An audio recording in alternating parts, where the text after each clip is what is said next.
What is up, Earth's mightiest subscribers? This is your boy Ernie Blerd without fear. We are back in the building. This is not a Blerd cave, but we are doing this. Motherfucker go step on the intro. God damn, this niggas can't have shit.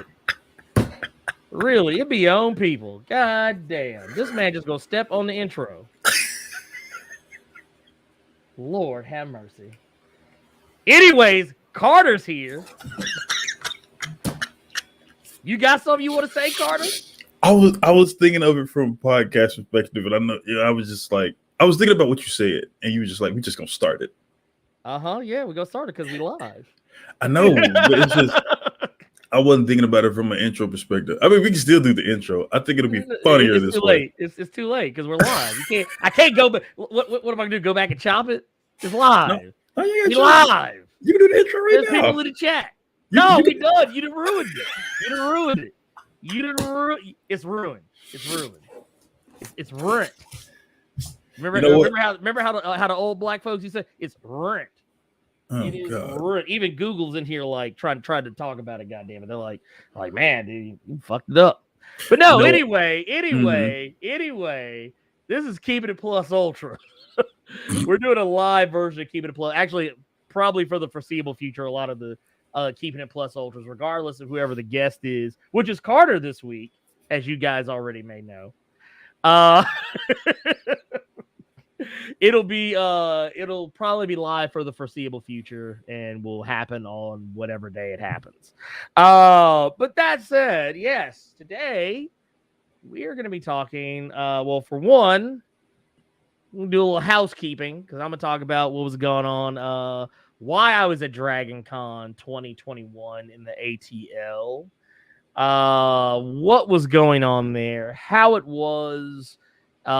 Whether or not it was a hotbed for Delta, Kappa, Sigma, Beta, Omega strains of COVID. Whether or not that was the case. And, of course, also going to talk about Shang-Chi and the Legend of the Ten Rings because I did see it while I was out of town. But, Carter, you have disappeared. I know. It's just fucking cameras being weird. Oh, Lord. Yes, yeah. I know. If it ain't one thing, it's another thing, boy. Yeah, it always is. But always. What's up, Black Century King, True Pharaoh, Black Atlantean, Mailman, Robert Housel, Eric Lewis, Soulless Bankai, Decimation Studios. What's good, pimp? But yes, I was at Dragon Con. I was there. I was present. I was presente, as we used to say in Spanish class. Is that what they said? Yeah, they used to make us say presente. You'd be like, you have to say, wait. You had to either say, was it aquí, or you had to say presente. So yeah, there you go. Yeah, well, let's talk because you saw Shang-Chi, and I saw Don't Breathe. Oh yeah, well, I was about to say I saw it too. Yeah, and then we both saw Don't Breathe. We both saw Don't Breathe. Yeah, so I think you saw. I think we saw who got the better quality of film. I think we saw who got the better quality of film there. I want to say something real quick because this was supposed to happen earlier, but yes. You know, you had some things that you had to do when it came to the channel, and still doing, as a matter of fact. Exactly. So, I get home and I say, you know what? Let's try to get everything done quick, fast, in a tidy manner. I'm going to knock back some coffee. We're going to have some breakfast. Here's where everything went bad. The breakfast, I had a choice to make. I could either come straight home or I could go like to an IHOP or whatever. Fuck. Mm-hmm. But then it was so enticing to come straight home. I went straight home. It got some Grubhub because you give this girl Ash's fault. You talk fucking Grubhub. Let me just say something real quick. Oh shit! Let me get this out of the way. Let me take this. Let me take that off. Denny's. You have by far some of the worst goddamn coffee known to man. Now I know because I grew up always being told that Denny's was racist, right? You don't ever want to go to Denny's because Denny's don't want our business no way. They don't. This is the most racist cup of fucking coffee I've ever fucking had in my life. Damn. Okay. Did it taste like Jim Crow? You know what it tastes like? It tastes like this brush. It tastes like this brush when your hair was dirty. But you had somewhere you had to be and you really wanted to impress this girl. So you just brushed through the naps and through the dirt. When you just got through playing football with your boys before the street light came on and your mom whooped your ass. But yeah, this was got dandruff and everything. Just all this was in it. the nastiest fuck. I didn't even finish it. This cup's still heavy, the motherfucker. Okay. Damn. Y'all, they gave me cream. I said, give me some cream, give me some sugar. I don't take a whole lot, but just give me enough. These motherfuckers gave me 1 cream, 2 sugars, and this big ass, nasty ass, racist ass cup of coffee. So I said, okay, I need something else. So yeah, I need something else to keep me up. We're gonna get this Keeping the Plus Ultra out. So you know what I said? I hit up the boy Bishop. Shout out to Bishop. And I got some sake. Okay. Sake is trash. Okay. You know what it is, right? No. It's rice wine. It's fermented rice wine. What do you think it was going to taste like? I don't know, but I thought it was going to wake me the fuck up. I know it went down. It tastes like water. It went down like water almost. Wait. How did you drink it? Okay, so. Did you drink it hot or cold? As I told Bishop, I didn't know how I was supposed to drink it. I didn't have any other sake glasses, so I just got a big ass cup. I put on Samurai Champloo. I played Lupe's first album, and I just chugged it out this big ass glass. Cold. Ooh, no. You're supposed to drink sake. The motherfucker was at the liquor store in the refrigerator. I didn't know I was supposed to drink this motherfucker hot. Yeah, you're supposed to drink it. You're supposed to have it warm, at the very least. I mean, yeah. You drank it all the way wrong. Lord have mercy. I don't know. No wonder you hated it. I've never drank sake before, but there was a girl that I was talking to that wanted me to drink some shit mixed with some other shit, and I just said, you know what? Let me try this, see what all the fuss is about. I didn't know I was supposed to drink it hot, and then he was like, "Nah, man, you gotta drink it to enjoy it." I was trying to enjoy it, drinking it out that big ass glass, and enjoyed nothing. And then I told him I drank it cold, and he basically gave me that same fucking look you giving me right now. So we on play. I didn't know. Hit you with the Tim Allen. Like, yeah, I didn't know. I'm just losing all around. Hot. If you're supposed to drink it hot, why the fuck do they have it in the refrigerator? Because it's fermented. I'm just giving you that's the only thing I can go with. Hey, how was Shang-Chi? Let's just change. Let's go into that first. We'll talk about we'll talk about Dragon Con last. I'll get into that.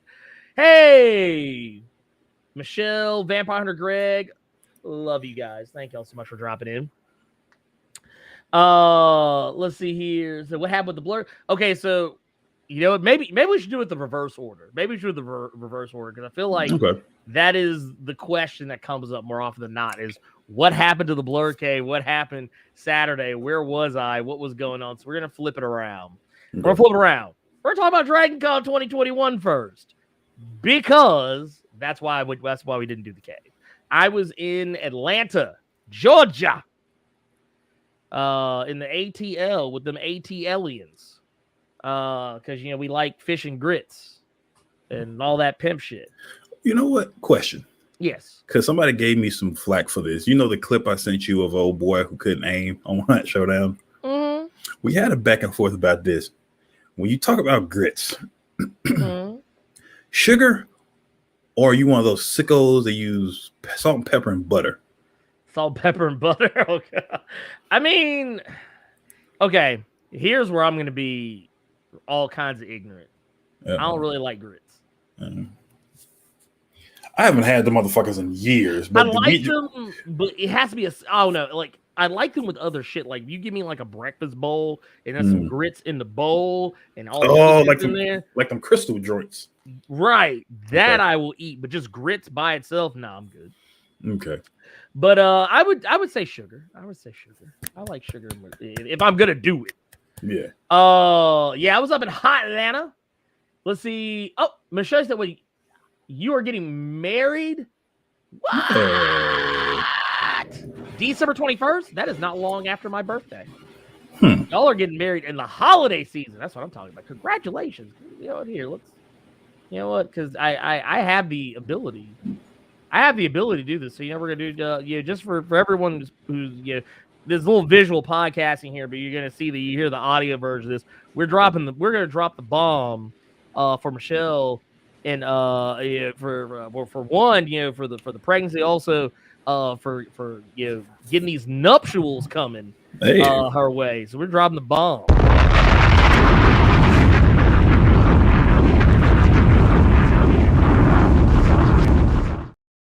Seeing that explosion reminded me of when I started watching Twin Peaks and didn't understand what was going on. Yeah, my wife had the same problem. She watched the whole thing too. She just I was like, "Why are you still watching it? You don't even like this." She's like, "I have to know how it ends." See, I made the mistake of watching the Showtime series first. Oh, that's the newer one. The Return, yeah. Return. I made the mistake of watching that. Yeah, I didn't know I was supposed to watch that. The what was it? Walking with me in the Walk with the Fire. Some motherfuckers on fire and you walk. Fire walk with me. Twin Peaks Fire walk with me. Yeah, see, I didn't know there was a whole thing in Mulholland Drive, and it's a whole thing. That motherfucker's confusing. It is very. By the way, Jose, you did not miss it. We actually decided to flip it because the question kept coming up as to what happened to the Blerd cave. So I was in the middle of explaining why we got on a tangent, but basically I was out of town. I left town Wednesday this past week, which was New Comic Book Day, which is why you didn't get any new videos from me this week, last week. I'm working on last week's videos this week. So you didn't get a lot of videos from me this week because I'm playing catch up. Yeah. On top of that, I was at the con. I was there Thursday, Friday, Saturday. I didn't wind up going Sunday or Monday, but I was still in town because I had family there. So I was just kind of hanging out, just kind of doing my thing. But it was a great con. There was a lot going on. There was a lot of celebrities there, none of whom I got to meet because I will say this. I had a really good time at the convention. It was very well organized. The COVID safety measures were actually above and beyond. I think Carter, I can't remember if I told you this or not, but basically, in order to get in, I actually had to show proof of vaccination. And if I did not have proof of vaccination, I had to at least have a negative, proof of a negative COVID test within the last 48, no longer than 48 hours prior to the con. And it was mask on all the time. That's understandable. Yeah, that's understandable. Yeah, I thought it actually made me feel more comfortable about going. Mm-hmm. And people were actually respecting it.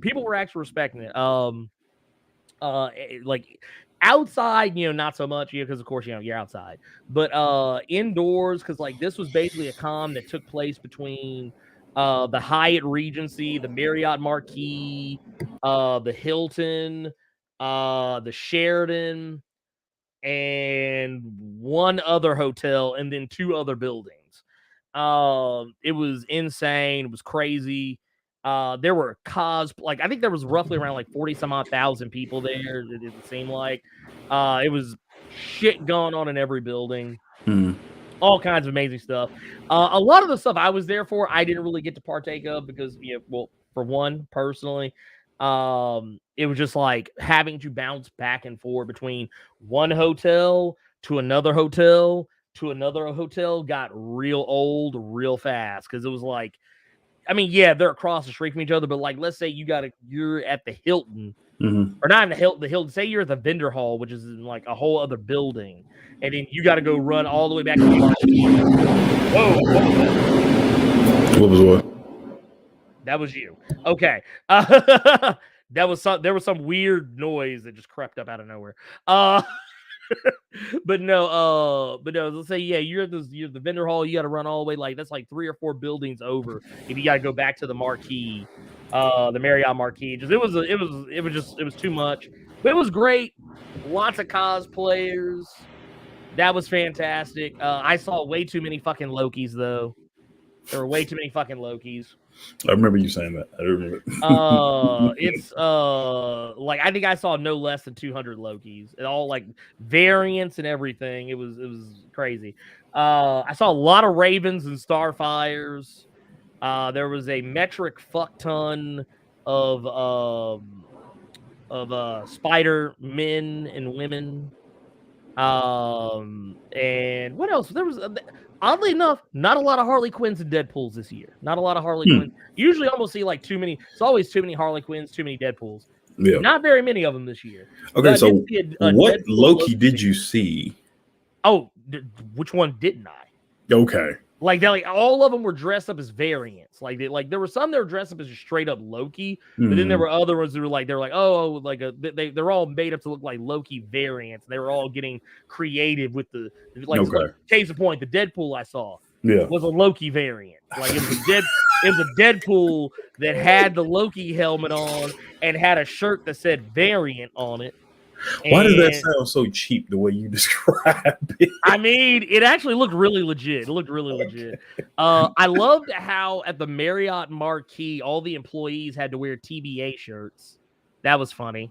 Okay, that actually sounds dope. That sounds dope. They had a statue of the Demogorgon at, I believe it was the Sheridan, or maybe it was the Hilton. I can't remember which. I think it was the Hilton. It had to be the Hilton, I believe. Yeah. Yeah, it was the Hilton. The Hilton, they had a Demogorgon statue. All the people there, they had Stranger Things themed shirts. It was really interesting. It's crazy. Yeah. It was great. I enjoyed it. It was a good time. It was good times.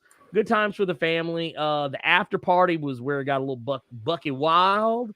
Yeah. Can you talk? Can you go more in detail in what happened? You want to talk about how almost you fucked my marriage up? Yeah, no. I don't want to talk about how you were almost killed on the flight home, and you would have been trying to figure out how your wife even got on the plane.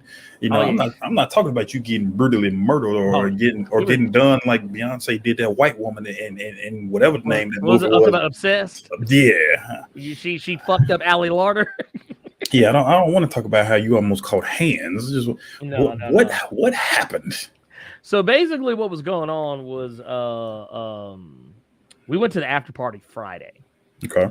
After party on Friday. It was 3 different hotels having after parties: the Hilton, the Sheridan, and I think the Marriott Marquis was having one, but we didn't go to that one very much. We kept bouncing back and forth between the Hilton and the Sheridan because the Sheridan was having a pool party, which sounded like it should have been so amazing. It was, and I want to forgive me, y'all. It was the whitest and most boring fucking party I'd ever. How can you take a bunch of women running around scantily clad, as Bernie Mac would say in the movie Players Club, walking around damn near bucking naked? Did you see they public hairs? There was a couple of times I did. Yes. Dude, but we ended up going to the Hilton, which was like a rooftop party. Okay. That motherfucker was live. There was a woman dancing in front of me in a Playboy bunny outfit, and God help her. She was dancing and bouncing around. She had one of the little corset junts, and titties, like fake titties, just popped up out the motherfuckers. I was like, oh Lord. Why'd you have to bring up the fact that they were fake, though? Because it was very obvious they were fake. Like, they were I mean, honestly, they could not have been more fake if she still had the tag hanging off the motherfuckers. But like her one of her titties popped out of the corset or whatever, and she turned around. She was just dancing and titties swinging everywhere in front of me. I was like, madam. Lie again. You Madam? got that drink in your hand. And I mean, I did. She made a couple of turns before I said something. But, but no, really though. Yeah, it was. I don't know. It was one of those. I was like, all right. The thing that really kind of messed it up though was that there was this chick, a Nubian princess. She had like, you know how I forget what you call the hairstyle. The fact that you complimented her with Nubian princess lets me know it's gonna go real bad. What you about to talk about? But you know like how Elodie's hair is on Dead by Daylight? Yes. She had that do. She had that. Okay. Do. Okay. And don't ask what that was, y'all. Yeah, just yeah, yeah. Anyway, so now it's gonna sound like I'm talking shit, but like I said what I said earlier because I wanted to preface it before I started talking some shit. She had very dark, like, okay, you see his microphone? She was that kind of dark. Like, she was so dark, the whites of her eyes were brown. They don't even make Negroes like that no more. Those Negroes are out of print. Darkness. Like she was like so dark that motherfucker Rick James rose from the grave and was ready to step all over her brand new white couch with dirty boots on. That's how dark she was, but she was beautiful. Well, I was gonna say, was it at least dark and lovely? Yes. What made things terrible though, and why I had to like literally, I was actually talking to my homie Cypher World about this, like off to the side, after the fact. The reason why, if anyone who was there who actually recognized that I was there, the reason why anyone saw me run out of the party like I was a vampire and daylight had just come up is because she was wearing these gray like gray booty shorts, like sweat shorts. And every time, because she was about as like she was about maybe this, like where my hand is here, that's how far away from this hand, that's how close she was to me. Okay, pause.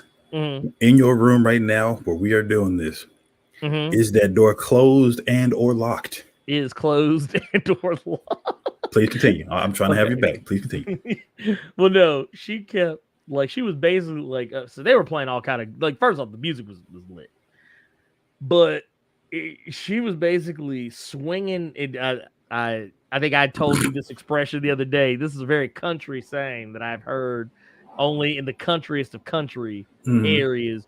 But she was, as they say in the South, she was swinging pussy down both pants legs. Oh, so that thing was thinging, is what you're saying? Yeah, it was. I mean, like, she kept looking back at me. She kept like she kept looking back at me, and I said, I got to go. I got to leave because I said, if I stay here a moment longer, I will be divorced. Words are wise. Grass is always greener on the other side. Hey, just saying, y'all remember that shit. You better prefer to lie. You better. Look, let me tell you something. Y'all, for those of you who have never seen the movie Why Did I Get Married, always remember the 80-20 rule. Everything, look, 20% look like a lot when you ain't getting it. 20% look like a lot.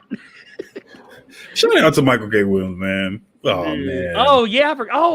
Dude, that blew my mind. That actually blew my mind when I saw it because I was surfing through Twitter, just kind of fucking around. And I just saw, like, it was like, oh, Michael K. Williams found dead at 54 in his home. And I was like, the fuck? I thought it was like the Bernie Mac thing. Remember how with Bernie Mac, they said he was dead, then it turned out he wasn't really dead. Biz Markie, they said he was dead, but he wasn't really dead. Yeah. And it's like, I was like, maybe he's really alive. And I was like, oh, fuck. It was, you know what? It was worse because it was heroin. Dude. Oh, see. It was heroin, but it was from everything that I read, because I read a lot of different stories just to confirm everything, just because of the Biz Markie and everybody else. I wanted to make sure the shit was. But apparently it was heroin that was laced with fentanyl. Oh, shit. No wonder. And, it was a lot of people, because it was a lot of people that don't do the fentanyl shit because of how it is. But it seems more so like he was doing it, but didn't know that was what was in it. And that's kind of what happened with. That was kind of what happened with Magnum Miller. He was doing a lot of shit. Yeah, but see, I was gonna say same fentanyl, thing. Boom, but that just tripped me out, man. Like heroin. Like you were one of the junkies off the wire. You were Omar. That might be why he was so good in that role. Yeah, but I will say, like, I think I love my wife. I'd never seen The Wire. Didn't know what the fuck The Wire was. I'd first seen him in I Think I Love My Wife. And every time I saw him in subsequent things, I always wanted him to go back to that scene when he was beating up Chris Rock, screaming at that nigga to taste the boot, when he was stomping Chris Rock out. I just always wanted him to say that in every show he was in. Just taste the boot. Dude. See, I knew him from The Wire. Knew him from The Wire, but I also knew him from Community because he was on there for a little bit for a season. He was like a guest character on there for about, I think, half a season or so. He was supposed to be like their new teacher at the community college. And there's lots of other stuff I'd seen him in that I really liked. He was always like, he was one of those guys, like he always stuck out. Like he always like it, and he always like was the bet. Like even if the thing he was in wasn't good, he was always like the better part of it. Like what was the game that he was in? It was one of the Battlefields. It was a hard line. No, he was in that was 4. Oh, okay, you know what? I'm happy you said that. He was in 4. And he was also in this new one, 24. The new one is supposed to come out, because they said they're trying to figure out what they're going to do about that. But Battlefield 4. I didn't really care about Battlefield 4, but I liked his character in it. Yeah, I didn't even play the campaign of Battlefield 4. I just knew that he was in the video they came out with like a couple weeks back. He was prevalent in that video. I didn't know he was a dancer. Yeah. He was in a music video before he got the acting role, and then he got the acting role when he got the scar. Yep. It was really weird how that played out too. Like, I don't know. I don't know. I feel like, and that's another thing too. A lot of people talk about Lovecraft Country in the chat. Yeah, Lovecraft Country was another area where I thought he did some of the best acting he's ever done. Yeah, like he portrayed a very ridiculously nuanced character in Lovecraft Country that was just awesome. But dude, I hated that. I really hated that. Just learning that news that that he's gone really kind of messed with me. And then and of course learning more about the why and the how behind it is really upsetting too, because it's just like, man, dude, for one, fentanyl is just too out here. Like, I don't know. Like I at some point, when are we gonna because we're always trying to regulate drugs. I was like, oh man, we got to regulate weed. Weed is dangerous. Weed ain't dangerous. There's nothing dangerous about weed. We got to regulate all this other shit. And it's like, dude, regulate this shit that's actually killing motherfuckers. Yeah. Regulate this shit that's actually out here legitimately killing people. That's what we need to be doing. But what the fuck do I know about that? But yeah, I will say you gotta check on your people. Yeah, I want to say that just because. Oh no, dude, that's the other thing. I'm glad you said that. Yeah, I don't know if this is where you were going. We lost a professional wrestler. We lost Daphne Unger. You got to check on your people, man. Yeah, you got to check on your people. And I know some people, you're not a if you weren't watching WCW back in like the late 90s, and I think she did do some work with she was on TNA. That's where she was on TNA too. She didn't start with WCW, but she was on WCW back in the late 90s. She was on TNA, Impact, all this other stuff. She was Daphne Unger, the Scream Queen, really talented, ahead of her time wrestler, and and this is a kind of Michael K. Williams is one thing.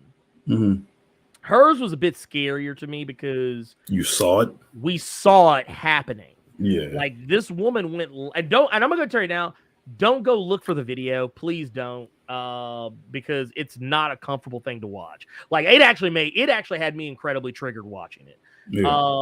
Because she's sitting there and she's got this blanket and she's got a gun, she's got a pistol on her, and she's talking about she's saying all this ranting and raving stuff. And then at one point, I think somewhere in there, she says something about make sure that so-and-so college gets my brain, and starts talking about CTE. Because she did have a history of concussions and injuries and stuff in wrestling. Yeah. And then, like, just at some point, at any second, I felt like she was about to pull the trigger and kill herself live on Instagram.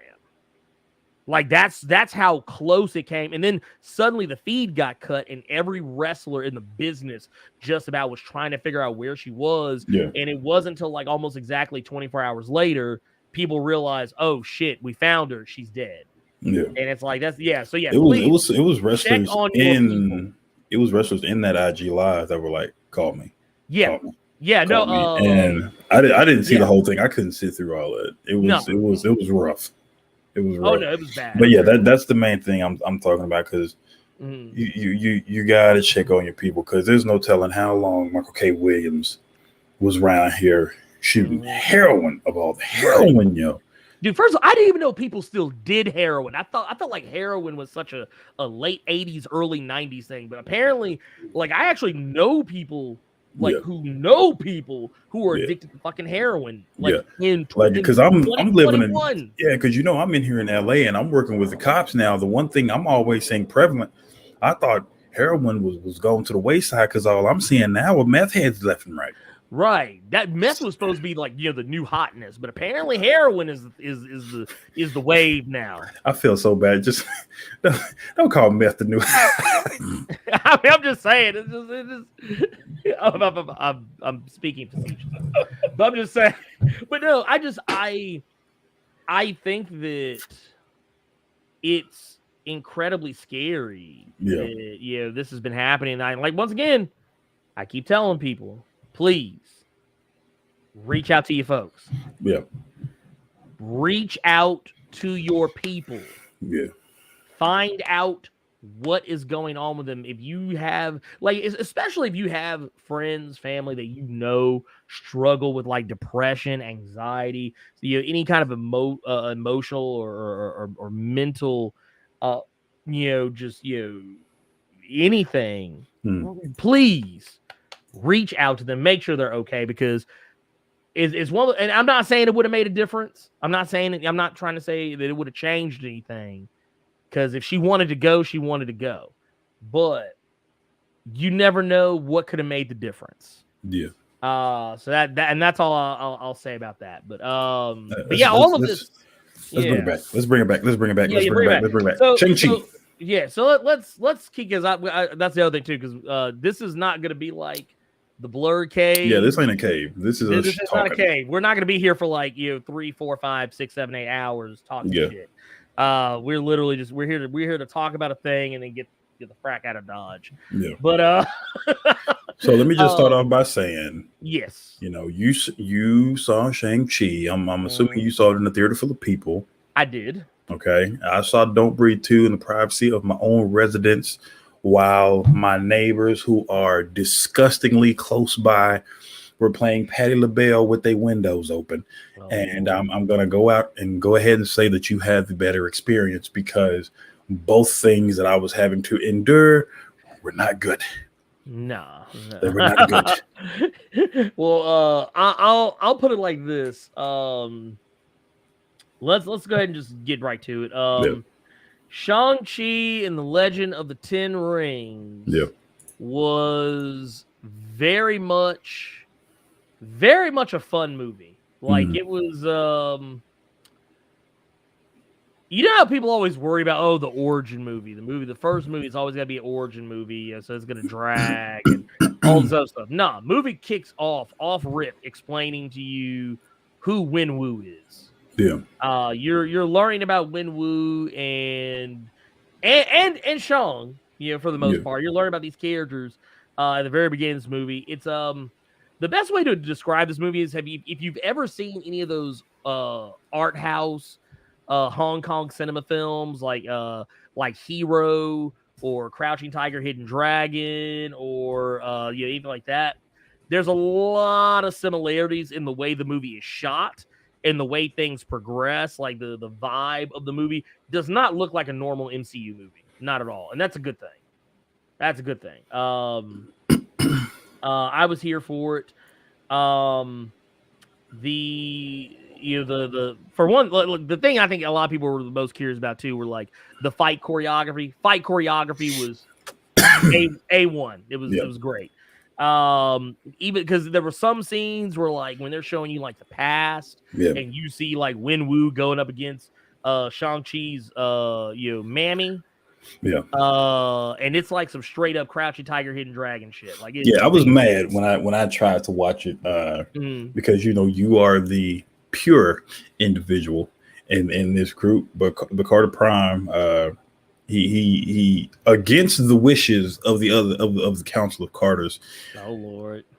Carter Prime wanted to watch that shit in the privacy of his own home as well, and then the movie started, and then they were not speaking English. And there were no subtitles. And so it's like, okay, y'all got me. I got to watch this shit in theaters, is what you're telling me. Yeah, it's a good experience. It's a good experience. Yeah. I like for okay, so like for me, the thing I loved about it is just like, for one, seeing so much Asian excellence. On the screen, seeing my guy Tony Leung just out here. By the way, playing one of the more compelling villains we've seen in recent memory, because his motivation wasn't like, okay, so a lot of times in the MCU, one of the biggest complaints people have say the villains aren't nuanced. Like people like we always end up going back to Killmonger. We always end up going back to Thanos. As the nuanced villains that people really cared about. I feel like Wenwu falls in that category because his whole thing isn't trying to take over the world. I mean, yeah, he runs and operates the 10 rings. He is a criminal, but like at the same time, that's not his motivation. Like his motivation is something deeper than that. And I thought that was really cool. Not to mention, someone on Twitter said this, and I can't agree with it more. This movie is wish fulfillment. This movie is for every child who wanted to whip yo daddy's ass. Like every child that was pissed off, angry at they pop, and said, man, no, I got to get you. Me and you, we got to throw hands. Like you remember that shit in Harlem Nights with Vera and Eddie, with Della Reese and Eddie Murphy? I don't know how I would react to my son coming up to be just like, I got to get you. I would take their ass with because I'd be laughing too hard. Right? Yeah. No. I mean, it was one of those things. That, the way, like, remember how we were watching. I don't know why I got to get you just kills me. But I remember when we watched the trailer. Remember when Sean was talking crazy, and when we kind of gave him that look like, "Don't make me take my belt off." Yeah, I did like that. I like that part from the trailer. It was like, yeah, I know I'm doing this, that, and third, but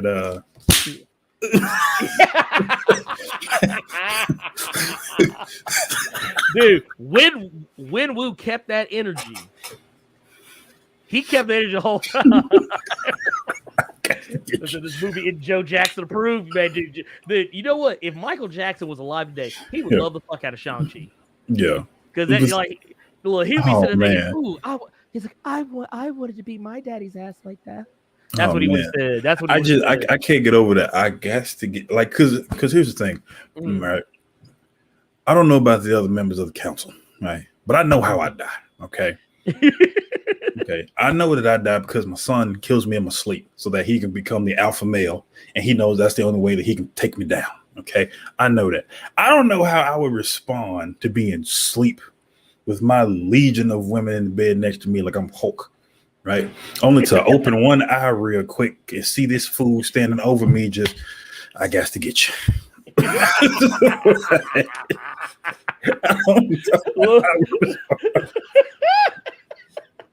Hey, look, it is what it is, man. It is what it is.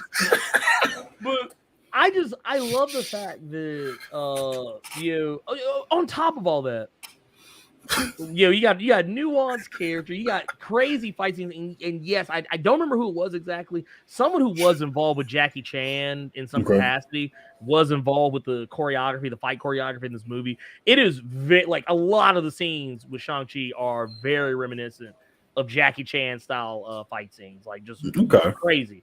That's funny you said that. I was watching a motherfucker on Twitch. The boy was streaming Jackie Chan Stunt Master. You remember that shit? I completely forgot that was a thing. That was a thing once upon a time ago. Dude, Jackie Chan used to be out here. Now the motherfucker probably about to get canceled. For what? Oh, man, it's a long, drawn-out story. Man, y'all can't. Going on in China. Y'all can't cancel Jackie Chan. Fuck out of here. Well, it's because China's got some wild shit going on right now. The Chinese government's got some wild shit going on right now. There's certain celebrities who are backing the Chinese government, even though some of the shit they're trying to pull is kind of... You can't cancel Jackie Chan. Just like white people have Julia Roberts as America's sweetheart, they got Jackie Chan. Okay, that man, get the fuck out of here. Let's talk about Shang-Chi. Y'all can't cancel Jackie Chan. Fuck out of here. Look, they trying to get Jet Li too. Shit. But no, they most definitely can't cancel the one. Like he's like, I'm Eula. Nobody's bitch. Coldest scene. And it's at the end, and that motherfucker's at the end of the goddamn movie too. That's the sad part. Best part of the whole movie at the end of the movie. You are mine. yeah. Motherfuckers. He's like, I'm Eula. I'm nobody's bitch. You are mine. I'm mine. What was he said? I don't have to defeat you. I don't need to know you. I don't need to know you. You only need to know me. I will be the one. Dude, and he was and was whipping that candy ass too. Yeah, you in jail. You on a planet for life. Just sprung on people. Dude, just straight up. He just sprung on people to the credits came. And I forget. You know what? I ain't gonna lie. That is arguably the best part of the whole movie. Oh man, I love that movie for the beginning when he whoops the police and everything starts going in slow-mo and all that shit. And the end. Dude, that shit was so amazing. Dude, Jet Li used to be out here. But no, did you not think? I always thought it was so weird that he killing all these variants of himself, and the way he gets that pow, my nigga just stretched real quick. Right, my nigga did the Booker T raid the roof and got buffed and caught a character buff. Like, look, you know what I thought about too, man. Jet Li was out here killing his own variants. Yeah. But before that is why that's why the council and I have taken necessary precautions to make sure that shit like that don't happen. It's like, no, we like any motherfucker show up calling himself U-Law, you already know what time it is. It's like, nah, get him out of here. But no, okay, let's address the elephant in the room with this movie. The thing that I actually had the biggest fear of was Awkwafina. My biggest fear was Awkwafina. Not because this is not me hating. It's just that if you are familiar with Awkwafina's body of work, her whole that's an ugly ass body. Well, I was about to say, if you're familiar with her shtick, her shtick is basically like being extra as fuck. And my biggest concern was that she was going to be way too extra in this movie and completely throw off the entire tone of the film. Now, don't get me wrong. Movie has a lot of funny moments that do not involve her at all. Like, even Win Woo cracks a couple of jokes in this motherfucker that had me rolling. I don't want to even say what they are because it's kind of a spoiler. But just know he makes a reference to some shit, some problematic shit in the MCU. And I fell out my fucking chair on the floor of the goddamn AMC, what was it, the Yards Theater, laughing my ass off. Shang-Chi's sister cracks a bunch of jokes. Even Shang himself cracks some jokes. But the thing is, I was worried that Awkwafina was going to be too extra. And she is not. She's actually very... I'm not going to say reserved. She's still doing her thing. Yeah. But it ain't like Like at no point in the movie was I was like, oh man, I really wish she just shut the fuck up.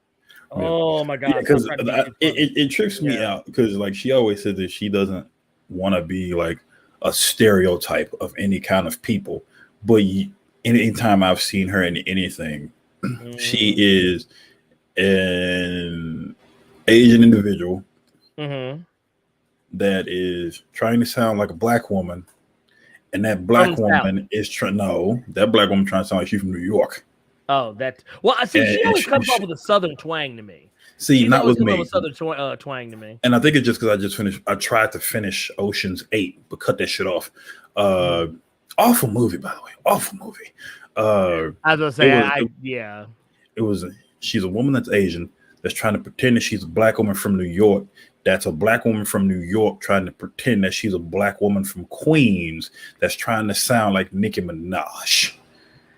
There's that. There's a lot of that. But like case in point, in this movie she comes off more southern. Like this movie, Crazy Rich Asians, she comes off more southern sounding. She kind of almost reminds me of how Ken Jeong used to do. Okay. But no, it wasn't bad in this. Like she was very reserved. She kept it. She basically stayed contained. She stayed contained, and I thought that was probably for the best, considering that there are some other characters that come in that provide just as much comic relief in the background of things. Also, I just want to point out here, can we give Marvel the Hot Auntie Award? Just wait, we got another fine auntie in the movie? Oh yeah, Michelle Yeoh. She the auntie? Yeah, she the auntie. She the auntie in the movie. She the auntie. She the hot auntie. Nah, Lord have mercy. I'm trying to balance the scales, and I'm gonna still put her below Marissa Tomei. Marissa Tomei no. Spider-Man, but Lord have mercy. Oh yeah, no, Marissa Tomei still. Well, first off, Marissa Tomei and Angela Bassett still out. Well, she ain't the auntie, of course. She's the stepmom, but still, she out here. Angela Bassett still looked like she did back in Waiting to Exhale. I swear to God, Angela Bassett and that American Horror Story shit is real. That woman is a goddamn witch.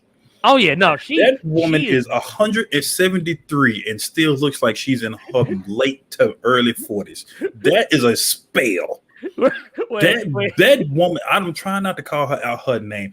That woman didn't put some mojo on everybody on the planet. She didn't put the root on somebody. Oh yeah. Oh that no, woman she definitely looks too goddamn good. You know, she like what was it like Coming to America? Dude said what was it yeah, man, he told me he was 167 years old. that I'm sure somebody out here know Angela Bassett's real age. Angela Bassett was probably here since time immemorial. This woman got a portrait somewhere. She got that pic, the portrait of Dorian Gray shit going on. Probably bathing in the blood of virgins. Yeah. Every time I see that woman, I mean, bad. She looked younger, and it looked like when she walk around, like as soon as she go to sit down, her bones just. That's what you should hear, but you don't hear it. You just see her, and it's just like, oh my god, dude! If you go watch, go back and watch Black Panther. There were a couple of times I was like, damn, actually, man, we really want to keep it real, man. Dude, she could actually be playing T'Challa's girlfriend up in this motherfucker. Not his mama. What's funny is I actually have recently gone back and I watched Black Panther, and I was on HBO Max, and they added Waiting to Exhale. So I just cut the motherfucker on when I was at work, and I'm like, damn, you look the same. Dude, same. You some kind of goddamn demon. Oh, yeah. Dude, she didn't cut a deal with she cut a deal with Mephisto. Had to. She got that one more day. She got that there one more day. There is no doubt in my mind that some newborns is getting just murdered in the name of Angela Bassett. To keep their youth out of, and you know what? I'm fine with it. I'm okay. No, I'm good. I'm good with it, man. Okay I ain't mad. How do you still look like the same woman that Eddie Murphy was about to destroy the world for in Vampire from Brooklyn? Bruh. Dude, I ain't gonna lie. What was it? One of my favorite movies with her, Strange Days. With Ray Fiennes. Dude, when she got the when she come up out that chauffeur jacket and you see the muscles, not muscles, muscles. Jesus Christ. Lord says she uses the blood of Karens. Dude, look, I guarantee look, every single white woman that been fucked up in a department store somewhere and been caught on camera. The reason why you'll never hear from them no more, because Angela Bassett that got a hold of them, she got a team that goes out and tracks these people down, and she brings them to her home, her palatial estate, and basically she has an altar, and they just get to just slit the throat of the Karens right at the altar. They just start playing like Tina Turner shit in the background. Whoa, what's blood got to do? Okay, you can stop now. Let me ask you this one thing about Shang-Chi. All right, go ahead. Because this I need to know. Okay. Do they do what Marvel has done? Because everything that you're describing makes him sound like a good, I don't want to say villain, I'm going to say antagonist. I'm going to be very good antagonist. Okay. Do they do what Marvel does with good antagonists? Do they do it? Okay, they fucking do it. God damn it. Unfortunately, well, I tell you what. I'm not gonna say what it is. If you know, you know. That's all I'll say at that. But basically, what I am gonna say is, I felt like even when it happened, I felt like it still kind of slick made sense. Yeah. Kind of. But here's the thing. This is what I do like about this. And this is, kind of spoilery territory, so I forgive you if you need to step away. Okay. I appreciate the fact that they are leaning into the origins of the rings. Mm-hmm. Like, because at first they kind of make you think, oh, it's some ancient mystical thing. And it's like, no, they're leaning into the comics. There's a post-credit scene where they basically kind of talk about how the rings aren't from Earth, and they're older than what Shang-Chi and Wenwu even could have imagined. Mm-hmm. And that apparently they are alien in origin, and they are a beacon that is calling to something. And a lot of people kind of stood up in that theater looking confused. But I'm going to tell you, all you motherfuckers who were sitting here swearing up and down that white-ass dragon that was in the trailer, y'all kept swearing that white-ass dragon was Fin Fang Foom, y'all gonna get the motherfucker. Because that's who that motherfucker is calling. I'm 1,000,000% certain that the rings, what they're calling out to, is an alien entity, and that alien entity is Fin Fang Foom. A lot of people forget that Fin Fang Foom is an alien, not like he is a dragon, yes, but he is also a fucking alien. And in the comics, the rings were actually meant to summon Fin Fang Foom. So I'm actually pretty sure that's what's going to be happening there. And the 10 rings, I will say this about the 10 rings. The 10 rings aren't going anywhere. The 10 rings are not going anywhere. The 10 rings are going to be around for a while. We ain't gonna ever get Dark Reign because we just often villains every goddamn movie. I will say this though, the Abomination scene did not go the way I thought it was gonna go. Was it still fucking what's that motherfucker's name? Talk about Wong? No. Oh, was it still Roth? Yeah. Tim Roth? Yes. Yeah. It was. Now it was him? It was him. He doesn't really talk, but he does like emote a lot, and they did actually bring in Tim Roth to do mocap for the facial expressions and stuff. That's sick. Yeah, but the thing is, he does look a lot more, especially because you do get some close-up shots of him, and he does look way more like his not current Abomination, obviously, but yeah, you don't need that. With the hands, but he does look a lot more like the classic comic book Abomination people are familiar with. Okay. And Wong is in the movie a little bit more than what is a lot of people might imagine. Okay. But it was good. It's a very solid movie, very fun movie. I actually want to go see it again. Oh wow. Okay. It was very good. It was fun. It was very fun, and just it managed to capture the spirit of reading a comic that is enjoyable and fun and good with a compelling story. Doesn't take itself too seriously, but does when it needs to. Yeah. It addresses some of the MCU's past especially in regards to Iron Man, specifically Iron Man 3. And take that how you want to. And they also introduce you to a bunch of really interesting concepts in all of this. They give there's characters that you wouldn't expect are getting redemption arcs, characters that we thought were forgotten about, they show up. It's really cool. It's really cool. And you know what? I think I was talking about this with my homie NSA Jose. It's basically a live action anime. It's like you watched it. Like we were actually talking about this. Like if they actually got, I think it's Destin Daniel Cretton. Yeah. Who's the director of this? If they got him and whoever it was that the film that did the cinematography for this, Yeah. if you wanted to make a live action anime, like you wanted to make a live action Hunter x Hunter, or fucking One Piece or Naruto or don't say that. Netflix is doing One Piece. Well, no, I know, but I'm just saying, if you got that same crew to do that, that did this, it would look like some S tier A1 like amazingness. Okay. But yeah. See, because I'm gonna tell you the show to beat right now when it comes to fight scenes. I just started watching. Have you seen C? Wait, what is it? It's called C. It's the Apple show with Jason Momoa. Oh no, I haven't. That one I haven't seen. Okay, no. So I watched a couple fight scenes from the first season on YouTube, and I'm like, okay, this is lit. And then there was someone that did everything to catch you up to season one. What happened to season one? Because the second season just started, and because the second season, it's the antagonist is Batista. And just to kind of give you a quick rundown of that whole show, something happens. Some kind of virus wipes out the human race, right?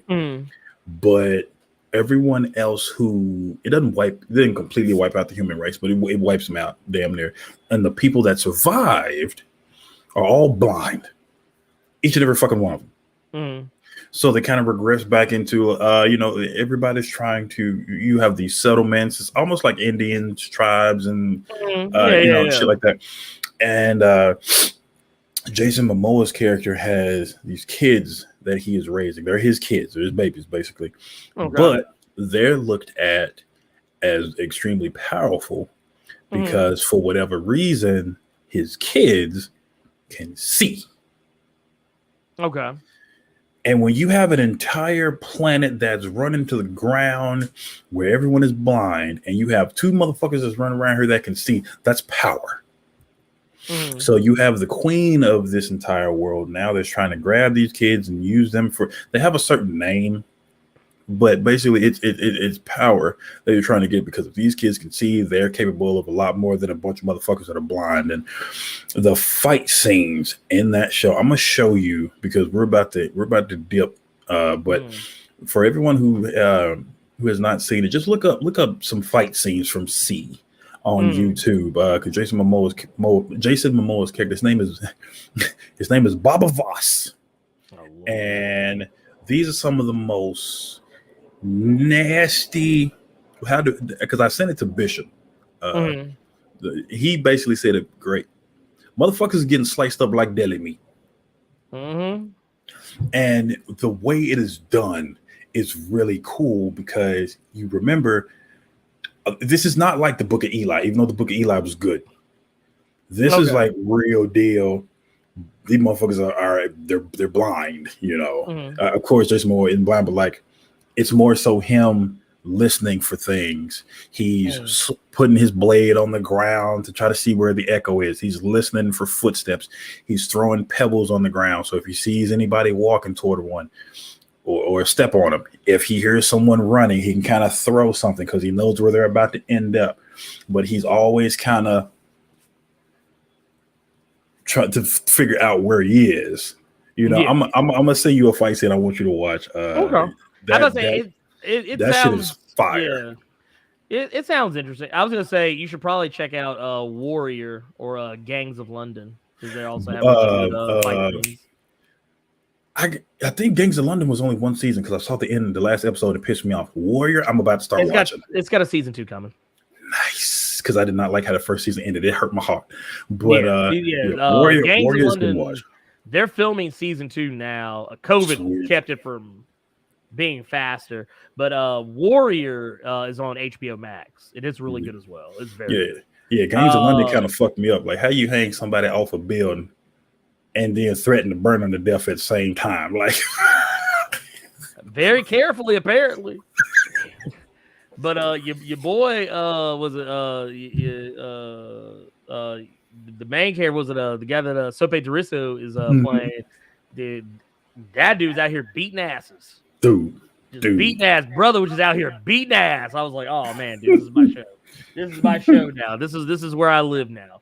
But no, there's some really good ones out there if you know where to look. There's a lot of good. I think everybody's getting their fight choreography game up. Yeah. Everybody. Well, and also that was Gareth Edwards too, who a lot of y'all don't may or may not know this. Yeah, he directed the Raid and Raid 2 Barandal. So I mean, it was automatically going to be on site with that one. But yeah, all in all, Shang-Chi, worth it. I think it's worth it to go see. It is awesome. It's fun. It's a good time. I will definitely say that when it comes down to it, especially with this new crop of Marvel movies coming out, I mean, yeah, does it connect to Spider-Man No Way Home and WandaVision and what was it, Doctor Strange and the Multiverse of Madness? No, it does not, because it doesn't have really anything to do with multiversal shenanigans. It's honestly, if you were one of those people who like, and I'm kind of in that boat, if you're one of those people who, all right, we got into WandaVision, okay, now we got into Loki, okay, now we've seen the No Way Home trailer, we know we about to get at least 2 movies all about the multiverse and another season of another show about the multiverse. We seeing this shit with What If. Are you tired of multiverse by this point? Like, you kind of want a little bit of a palate cleanser just so you don't get worn out? That is what Shang-Chi is, because Shang-Chi has nothing to do with any of those things. It actually goes the entire other direction with Chinese mysticism, which they actually do manage to skirt clear of being offensive with it. But yeah, like, cause it's real easy to look at and dismiss a lot of it as being like, oh, here we go, Chinese mysticism. Oh, Chinese people are very inscrutable. Oh, like you think some Kill Bill bullshit's about to happen, but it's not really the case. It's done and handled very well. But that said, that is Keeping It Plus Ultra, the Blur Without Fear. Carter presents. Carter, where can the good people find you? The YouTube channel. I have a lot of people that have been following the YouTube channel all of a sudden, and a lot of people like that I was playing that Vampire the Masquerade Blood Hunt. Well, you are in luck, because it officially went into early access on Steam like 2 this morning. So okay, I'm probably gonna be playing that at some point. In the next few days. So that's what y'all got to look out for. And yeah, other than that, I'm gonna be minding my business. You ain't you ain't trying to, you're not trying to open the box. You're not trying to catch it with Pinhead. Oh no, absolutely not. No. There's a bug with him, right? What is it? You could get if someone picks him, like sometimes you'll get in the match and then sometimes you'll get disconnected from the host if somebody is playing with old Pinhead. Oh. Because Dead by Daylight does not know how to release something without having a fucking bunch of bugs in it. That is true. Though, to be fair, I think it's funny, they released a new killer and one of that killer's subordinates has a skin in the game, and the subordinate looks more terrifying than Pinhead. They got it didn't really look terrifying. It was the other nasty monsters in those fucking movies. They got the Chatterer. The Chatterer is a skin that you can have for Pinhead. It actually makes the chattering, like you can hear him like that shit made my skin crawl. Chill out. Yeah, you can hear that shit. But yeah, no. All of that aside, we are going to, we'll be back this coming Saturday with your regularly scheduled Blerd Cave, and we'll probably be doing these Keeping It Plus Ultras, live as well. Honestly, because it's easier for me. It's actually infinitely easier for me to do it than to try and like make some to record it and then try and edit it and then add some other shit in later.